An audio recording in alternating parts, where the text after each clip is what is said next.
Maayong adlaw kanatong tanan. Tungod sa tingwa sa administrasyon ni Mayor Ismael Pempo Martinez nga mapalapnag ug masayron sa tanang katawhan sa bayawan ang tanang mga programa ug mga aktibidades sa syudad, gituyo pagmugna ang multimedia group aron mosaysay sa tanang mga lakaw sa atong mayor ug uban pang opisyales sa dakbayan sa bayawan. Ang mosunod mao ang mga kalihukan nga gitambungan sa atong mayor ug mga opisyal. Abril 21, 2015, human sa Monday morning program ni atender og nahimong mamumulong silang Mayor Ismael Pempo Martinez, kuyog nilang Konsehal Charlo Hamid, Konsehal Ernesto Tihing, Konsehal Luis Sumalpong, Konsehal Jonas Trias sa gipahigayon nga Bayawan Agricultural Technician o BAT monthly meeting.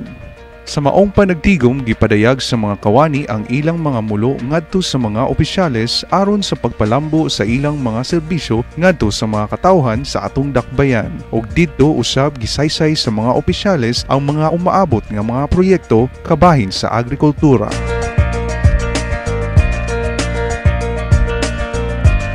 Gisundan kini sa pag-atender ug pagpamulong ni Mayor Ismael Pempo Martinez sa gipahigayon nga duha ka adlaw nga job fair dito sa City Gymnasium nga gifacilitate sa opisina sa City Cooperative and Manpower and Development nga gipanguluhan ni Mr. Efren Tuisa.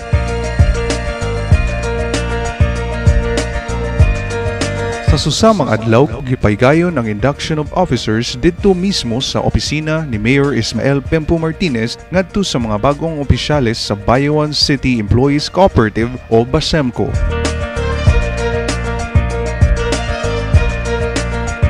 Abril 22, 2015. Gipahigayon ang City Development Council meeting dito sa Liga Building nga gitambungan og nahimong presiding officer si Mayor Ismael Pempo Martinez. Itambong usab ang mga barangay opisyal, mga kawani sa DepEd, People's Organization, mga department heads ug mga NGOs. Sa maong panagtigom nahimong agenda ang pag-aproba sa CDRRM Annual Investment Plan, pag-endorsa sa 2016 DepEd Budget Proposal, pag-aproba sa Capability Building Activity sa Mayor's Office ug pagpugna og mga nagkalain-laing proyekto, program ug aktibidades sa 2015 Annual Investment Plan. Ang maong kalihukan gihumala kini sa opisina sa City Planning and Development nga gipanguluhan ni Mr. Pancho F. Villasis. Sa susamang adlaw, gipahigayon ang usa ka turnover ceremony of Dole DIL EEP grant sa Agriculture Office o Barangay Nangka ngadto sa mga kooperatiba o asosasyon sama sa Nangka Tribo Bukidnon Association, Bayawan Dairy Farmers Cooperative ug Organic Farmers Practitioners Association of Bayawan City. Nitambong og nahimong mamumulong sila ni Congressman Pride Henry Teves, Mayor Ismael Pempo Martinez, mga kawani sa CCMDO, DOLE, mga opisyales o miyembro sa maong asosasyon o kooperatiba. Ang maong proyekto giambagan sa Department of Labor and Employment o opisina ni Congressman Henry Teves kuyog sa lokal nga panggagamhanan sa dakbayan.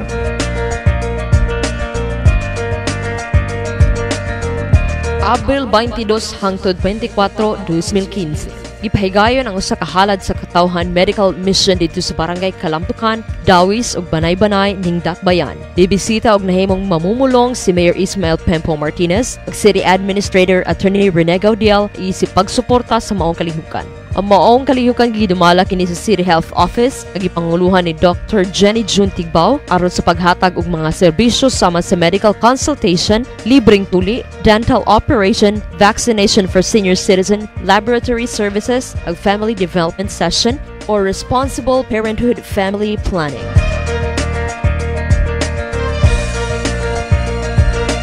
Sa susamang adlaw ni bisita si Mayor Ismael Pempo Martinez kuyog si Mr. Lito Lumongo didto sa Niludhan Falls sa Barangay Dawis aron paglantaw sa maong tourism site nga giplanuhang i-develop, pagpa-improve ug paggahin og budget aron sa pagpanindot niini.